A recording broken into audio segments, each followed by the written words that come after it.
Les Miserables. Jean Valjean, who is our main character, is a man who at the beginning of the book made a terrible choice. His father, his sister, and her children were starving, and he stole a loaf of bread. His only intention was to provide food for his sister's children. Since that day, Jean Valjean was seen as nothing but a fugitive. Jean Valjean wanted change, and he did just that. He left where he was known as a fugitive and went to a place where he could start fresh.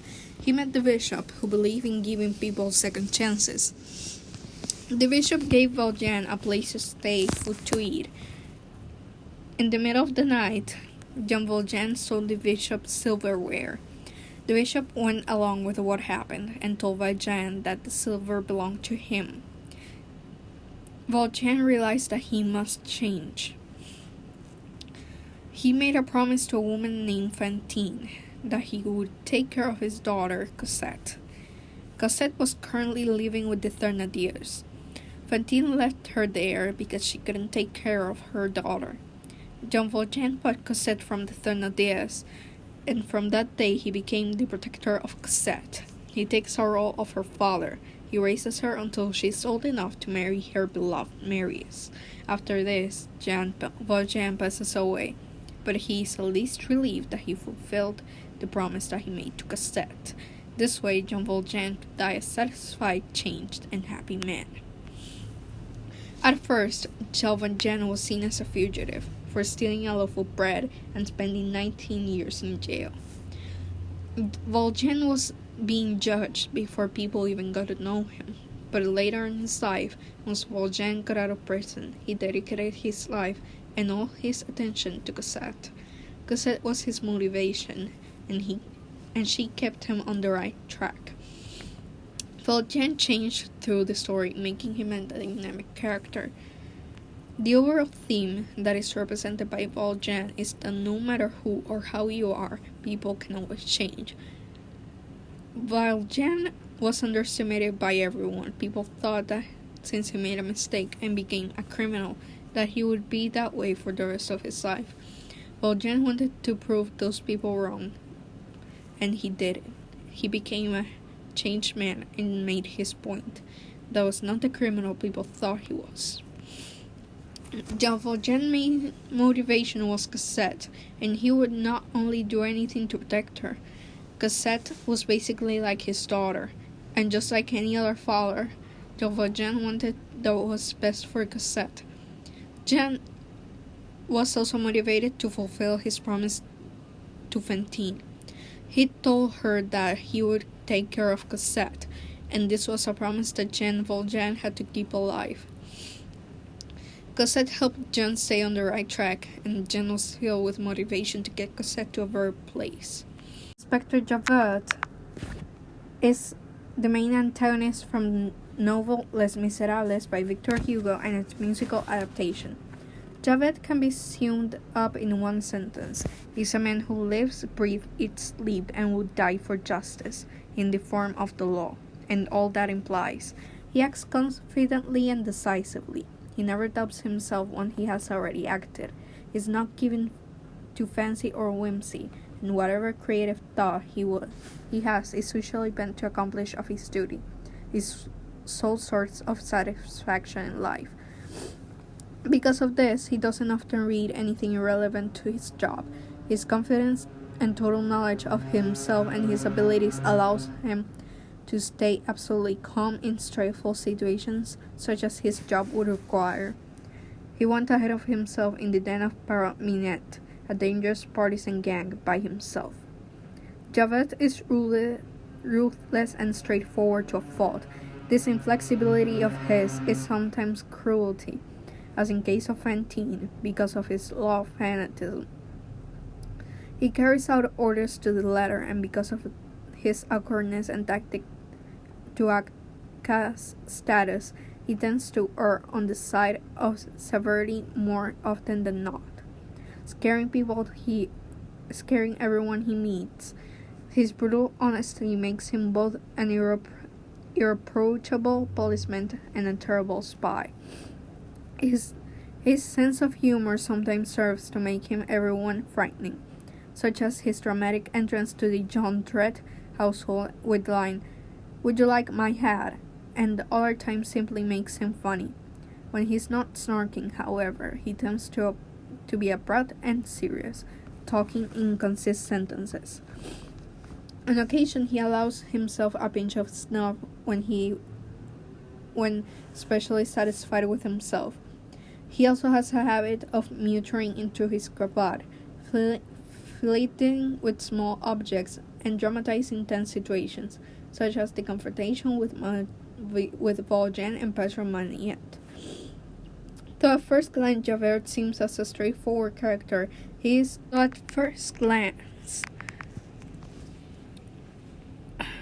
Javert seems as a straightforward character, as he would no doubt like what you to believe. He has a serious issues with his worldview and self-image, due to the inflexibility and abrupt decisiveness inherent to his belief. He is quick to condemn and has no intentions of trying to understand any deeper moral struggles or dilemmas, such as the situation of 26-year-old Valjean, since he ever encounters any contradictions to his worldview that smack him in the face. He is quite willing to ignore the evidence and hold on to his overly simple black and white belief system, which is part of the reason he is confident to the point of recklessness. Since he himself falls into the evil part of his world, being the son of criminals, his self-image has suffered on multiple occasions in the book and makes it clear that he doesn't believe he deserves good things in life, including kindness that he did not ask for. And he considers himself worthless due to his origins. The satisfaction he derives from persecuting lawbreakers can be seen as his own way of coping with his crushing self-reproach. Though as a coping mechanism little can be said for it. Apart from his whole self-loathing, his black and white worldview doesn't appear to cause him problems, though it's quite prominent until the chapter Javert deal, also Javert in disarray, Javert off the track. Valjean is sparing his life, even when there was a considerable benefit of not doing so, means that Valjean, an ex-convict, a parole breaker, and Revidus besides, is good. That a man can be good despite the law condemning him, and that justice is not equal to the law, is something that Javert has never had to consider until his life is spared by one of these walking contradictions. His inability to cope with the same realization is what led him to commit suicide by jumping into the Seine. Fantine was born in Montreal-sur-Mer in 1796, but her parents are unknown even to her. In fact, the name Fantine was given to her by a random passenger who encountered her when she was a child, and she assumed it. When she turned 15 in 1811, she went to Paris to seek her fortune. By then, Fantine had blossomed into a truly beautiful young woman with blonde hair and fine snow-white teeth. She was abandoned by her lover, Felix, in 1817. Subsequently, she is unable to take care of her daughter. In 1818, when Cosette is nearly 3, Fantine leaves her in the care of the Thénardiers, who are innkeepers in the village in a village called Montfermeil. Unfortunately, Madame Thénardier's boys' own daughters happening in a soma, while abusing and overworking Cosette. Madame Thénardier even sells Cosette's wardrobe for 60 francs in Paris, France. Meanwhile, the Thénardiers continue to send Fantine's letters claiming that Cosette is being well treated, but she's always ill and requires money to be treated. Fantine falls for their tricks and continues to send money, which the Thénardiers use for their own interest to further indulge their own daughters. After Fantine is fired from the factory and leaving Cosette with the Thénardiers, Fantine is able to find work at Monsieur Madelaine's jet-bed factory, and being illiterate aside from being able to write her own name. As other people write her letters to the Thénardiers. The letter writer reveals while drunk to whom Fantine writes, and a suspicious widow called Madame Vautier goes to confirm the rumors. This information finds a way to the supervisor of the women's workshop, who then dismisses Fantine with minimal input from Mayor Madeleine. As having children yet being unmarried was highly scandalous at the time, Fantine is given 50 francs as compensation and sent on her way. Fantine finds a new job sewing shirts for soldiers, but it does not pay as much as the factory did. To meet Repre's demands for money from the Thénardiers, she sells her hair than her front teeth, and is finally forced to become a prostitute. In the beginning of this period of time, she has a friend, but soon after selling her hair, she is forced to move into the attic of her building, and her friend is never mentioned again. Over time, she becomes fatally ill with tuberculosis. Valjean learns her situation when Inspector Javert arrests her for taking a man called Bama Toubouse, who called her insulting names and threw snow down her front and sends her to a hospital. She spends several weeks in the hospital, delirious and thinking of her daughter. Valjean promised to look after Cosette in her place. Later, when Javert confronts Valjean in her hospital room, illness has made her so weak that she dies of shock. After Javert reveals Valjean is really a prisoner and has not been brought Cosette to her. After the doctor encouraged that incorrect belief that Valjean's recent absence was because he was bringing her daughter to her. After Valjean's escape, Fantine is buried in a mass grave. Cosette is one of the main protagonists in the novel Les Miserables by Victor Hugo. She is the illegitimate daughter of Fantine and Felix. Her birth name is Euphrasie, but she is referred throughout her life as Cosette. As a small child, she is left with the Thénardiers and her children, who terribly abuse her while indulging their own daughters. On Christmas 1823, Cosette is adopted and saved by Jean Valjean. Later, she grows into a beautiful young girl and marries Maurice Pontmercy. Near the end of the story, she is also one of the few characters who survived the entire course of the musical and novel. When she was nearly 3, Cosette's mother, Fantine, leaves her with the Thénardiers and gives them money to look after her. The two similarly aged daughters of the Thénardiers play with Cosette upon their first meeting and are kind to her. Later, the sisters begin acting cruelly towards her, following their parents' example. They tease her and at times ignore her completely. The Thénardiers themselves mistreat Cosette and force her to do all the work around the inn, sweeping floors, scrubbing the tables, beating the rugs, etc. Cosette is forced to dress in rags and go about with no shoes, even in the snow, and is rarely bearded. Meanwhile, the daughters of the Thénardiers are spoiled and indulged by their parents and have many lovely toys and dresses. They play games all day. While Fantine is ill in the hospital, Valjean, at this point going by Monsieur Madeleine, promised her to get and retrieve Cosette for her, but Fantine dies before she can see her beloved daughter again. However, Valjean is still determined to adopt Cosette despite being pursued by Javert. On Christmas Eve of 1823, Madame Thénardier sends Cosette out to the woods at night to fetch a pail of water. After initially lying to avoid the task, Cosette is constantly forced to obey. There she is met by Valjean, who startlingly discovers that she is the child he'd been looking for. He helps her, accompanies her back to the inn. He sees how Azelma and Éponine are unkind to her when they go to their mother and point at Cosette for stealing their doll. After seeing this, he leaves the inn for a while to buy a brand new expensive doll that cost about 30 francs. She names her doll Catherine.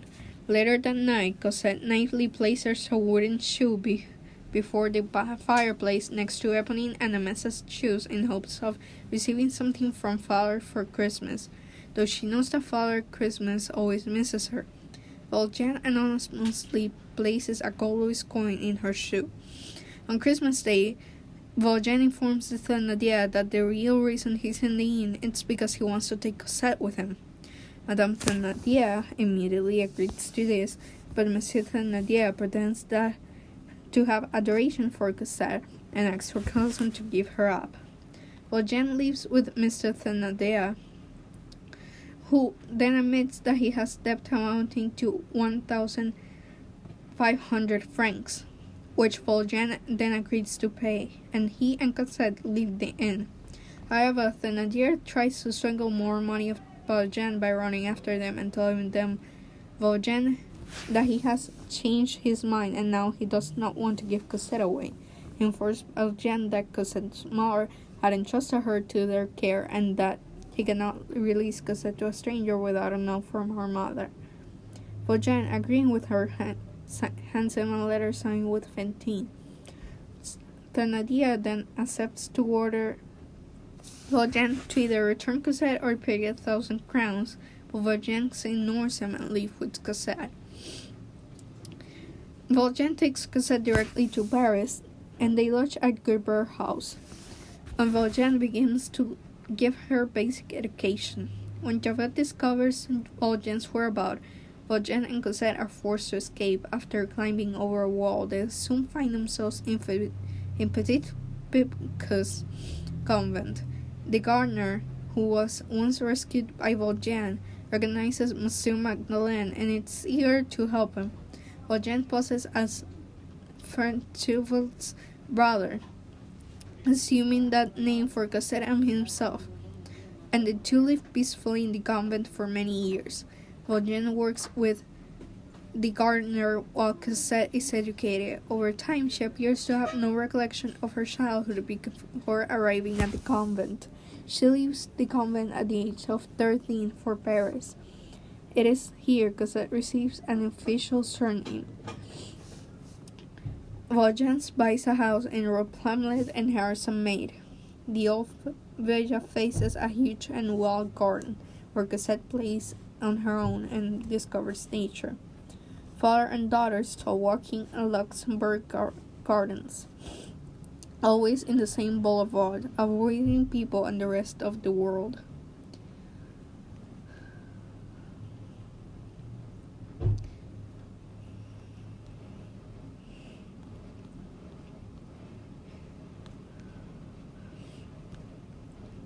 Cosette's love for Marius is deep. At Luxembourg Garden, Cosette notices a handsome but miserable young student. She likes him, and as time goes by, when they look each other at every day in the park, she falls in love with him not knowing. Marius instead finds her ugly and badly dressed, and does not even think about her. Meanwhile, the girl begins to flourish and becomes as pretty as her mother, growing into an elegant and charming lady under Valjean's eyes, who is scared of losing his beloved child and dying alone, even if she does not remember her childhood. Cosette brings the stars of Montfermeil away and develops a melancholic and pensive nature under her chivalrous attitude. Now that Cosette is very beautiful and pleasant looking, Marius changes his mind and grows fond of her, stalking them and sitting in the nearest bench at Luxembourg. When Valjean takes notice of Marius' affections, he sees him as a coward for not confronting him and seeking approval to court her. He also suspects that he wants to take advantage of the girl's innocence. After Marius discovers their address, Valjean then takes Cosette away from the Luxembourg Garden and moves to another house in which he thought Marius was hired and his spy by Javert. Marius spots Cosette again during a charitable visit she and Valjean make to the Thénardiers at Gerbert's house. Beside his flat, he asks Eponine to find her new address for him, and she constantly agrees. After many weeks, Eponine finds their new home and takes him there. He watches Cosette for a few nights before approaching her. Cosette, on the other hand, does not understand her feelings for Marius, as her traumatic upbringing, Ches de Thénardier at the convent, brought her life no sense of love. She spends her day with Valjean in quietness and almost in contemplation. When Cosette and Marius finally meet again in Cosette's garden, they confess their love for each other and compromise to spend the rest of their lives together. The relationship is briefly endangered when Valjean wants to flee to England and Marius almost dies at the barricade. But after Valjean saves Marius, the two meet again.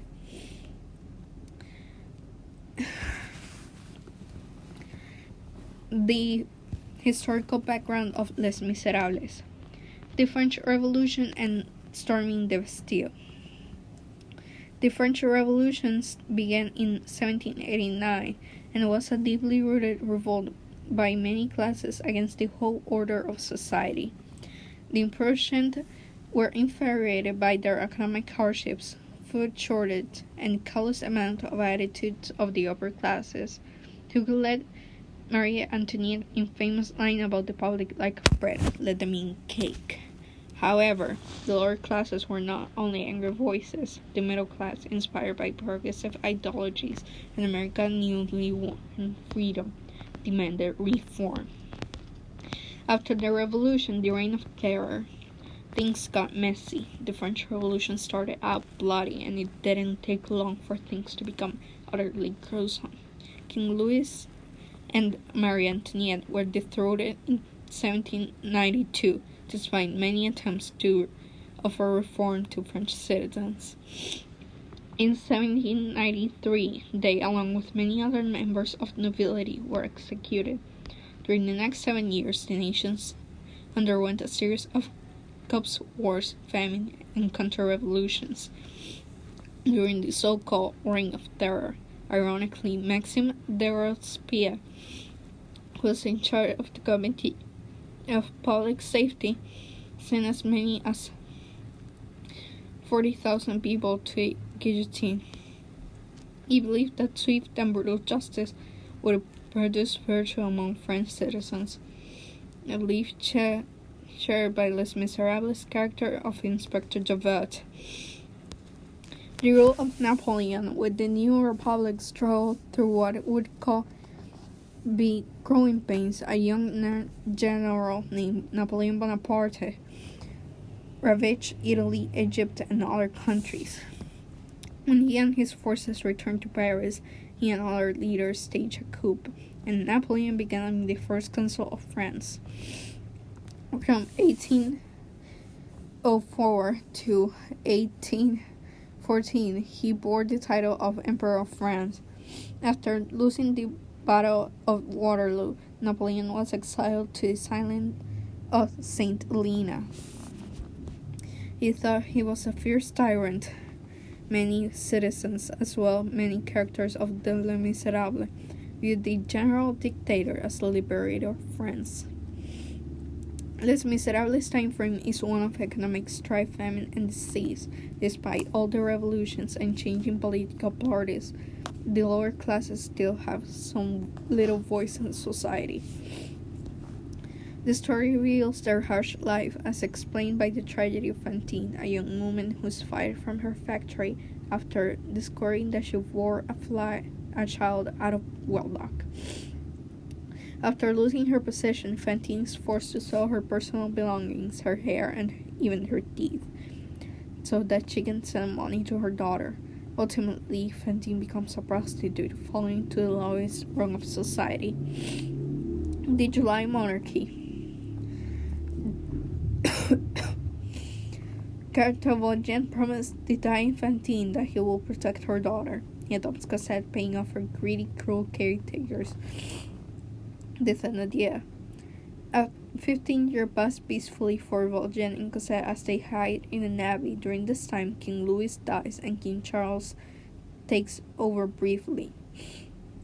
The new king is soon exiled in 1830 during the July Revolution, also known as the Second French Revolution. Louis Philippe d'Orléans assumes the throne, beginning reign known as the July Monarchy.